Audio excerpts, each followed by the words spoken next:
Should someone have to have a government-issued license to drive a car?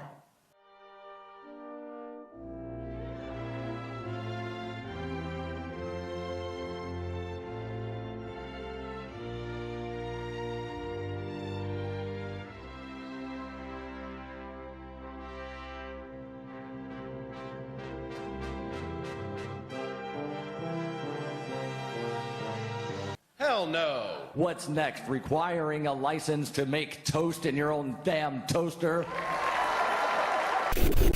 What's next? Requiring a license to make toast in your own damn toaster? You know what they say, all toasters toast toast. You know what? My videos, I feel like they are too short, so you know what? I'm gonna talk about something else just to kill time. Let me think. I stumbled upon this Jordan Peterson video where he was reading Harrison Bergeron, however you pronounce that last name, which is a short story by Kurt Vonnegut. And I kind of found that funny because, like, Jordan Peterson, he's like this very anti-postmodernist guy, and Kurt Vonnegut is known for being one of the most famous postmodernist writers of all time. That's at least how people perceive Vonnegut. And, I'm not defending postmodernism. There are valid criticisms against postmodernism. People who describe themselves as postmodernist are fucking pretentious, blah, blah, blah. I don't demonize postmodernism. There are some things that are cool about it, but it's just like, you know, it has its ups and downs.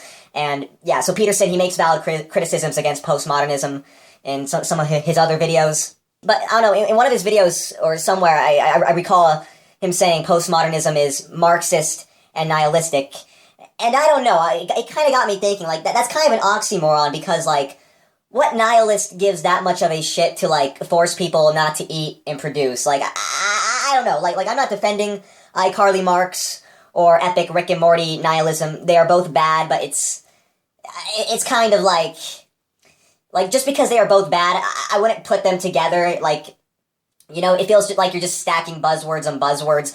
Maybe I'm not thinking about this abstractly. You know, maybe I'm just not that much of a smart thinker, or maybe my head is just not up my ass. I don't know. I'm conflicted. But yeah, Marxism and nihilism are both bad, but they are both awful. But I wouldn't call something nihilistic and Marxist, because it's like let's say there was a guy who hated the Irish and Colombians. So, you know, it would be expected that he would call the Colombians spics and he would call the Irish mix. But would it make sense if he called the Irish mix spics and he called the Colombians spic mix? Like, that wouldn't really make any sense, because, spics and mix are not the same thing, technically. Well, I mean, technically, Colombia's not a race, so if someone Irish was born in Colombia, I guess that would be like a spic mick. Huh, you know, yeah, actually recalling that, I guess that is kind of possible. I'm not really sure. Irish people are basically just Scottish people with devil hair, right? I'm sorry if there's any Irishmen or Colombians in the audience. It's just, I needed an example, so I used that. You know what? No one wants to hear me ramble about these fucking things. You came here for shitty memes. So, steamed hams, but it's a tiresome poison cover. Enjoy. Okay. 3, 2, 1. Well, Seymour, I made it despite your directions. Superintendent Chalmers, welcome. I hope you're prepared for an unforgettable luncheon. Yeah.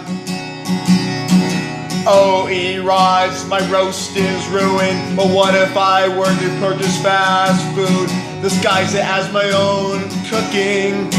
The laughably devilish Seymour, Skinner, with his crazy explanations. Superintendent's gonna need his medication. When he hears Skinner's lame exaggerations, there'll be trouble in town. Tonight, Seymour, Superintendent, I was just stretching my calves on the windowsill. Isometric exercise. Care to join me? Why is the smoke coming out of your oven? Seymour. more. Oh, that isn't smoke. It's steam from the steamed clams we're having. Steamed clams. Whoa, Superintendent, I hope you're ready for mouth-watering hamburgers. I thought we were having steamed clams. Oh no, I said steamed hams. That's what I call hamburgers, you know. You call hamburgers steamed hams? Yeah, it's a regional dialect. What region? Upstate New York. Really, I'm from Utica, and I never heard anyone use the phrase steamed hams. Oh, not a Utica. No, it's an Albany expression, I see.